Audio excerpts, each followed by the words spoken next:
गेल्या वर्षभरात तब्बल 11 वेळा करण्यात आलेल्या वीज दरवाढीच्या निषेधार्थ भाजपच्या वतीने कंदील आंदोलन करण्यात आले।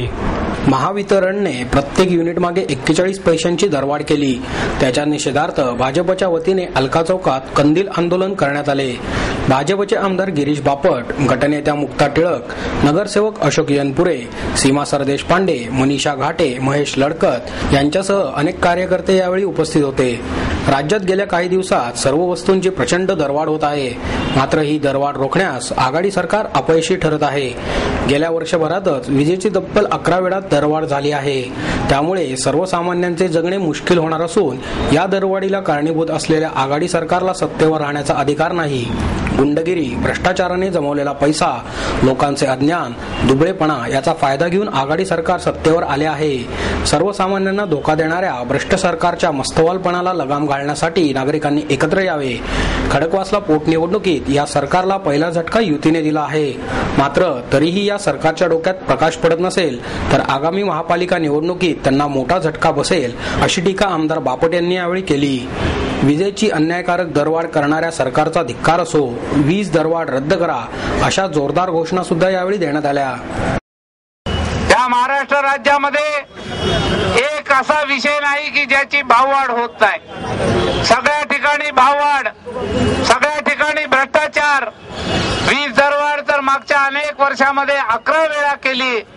खेडेगावात तर 18 तास लोड शेडिंग आहे आणि म्हणून हे सरकार राज्य चालवू शकत नाही। लोकांनी निवडून दिलं पैशाच्या जोरावर आणि मस्तवालपणे हे राज्य करतात।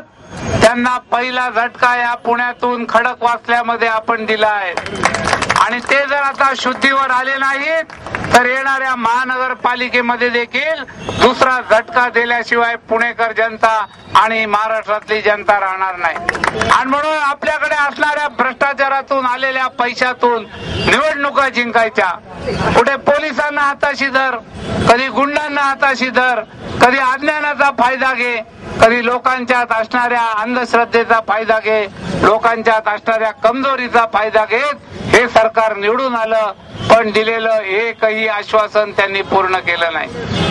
पंतप्रधान मनमोहन सिंग ज्या दिवशी पंतप्रधान झाले त्यांच्या बायकोला विचारलं, तुमच्या मनमोहन सिंगांकडनं अपेक्षा काय?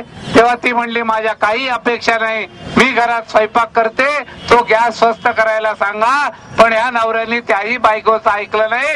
आता मनमोहन सिंगांची बायको ही काँग्रेसला मत देणार नाही। पण जिथं पंतप्रधानाची बायको ही काँग्रेसला मत देणार नाहीत तर सारी जनता काँग्रेसला कसं मतदान करेल? आणि म्हणून या महाराष्ट्रात घोटाळ्यांचं राजकारण, भ्रष्टाचाराचं राजकारण हे सगळं ज्या पद्धतीने चालू आहे, या मस्तवाल सरकारला जागेवर आणण्याकरता या महाराष्ट्राच्या कानाकोपऱ्यातून भारतीय जनता पार्टीचा माझा कार्यकर्ता आज जागृतपणे लोकांची सेवा करण्याकरता आणि लोकांचं जीवन आनंदमय सुखमय करण्याकरता एक चांगलं सरकार देण्याकरता कटिबद्ध आहे।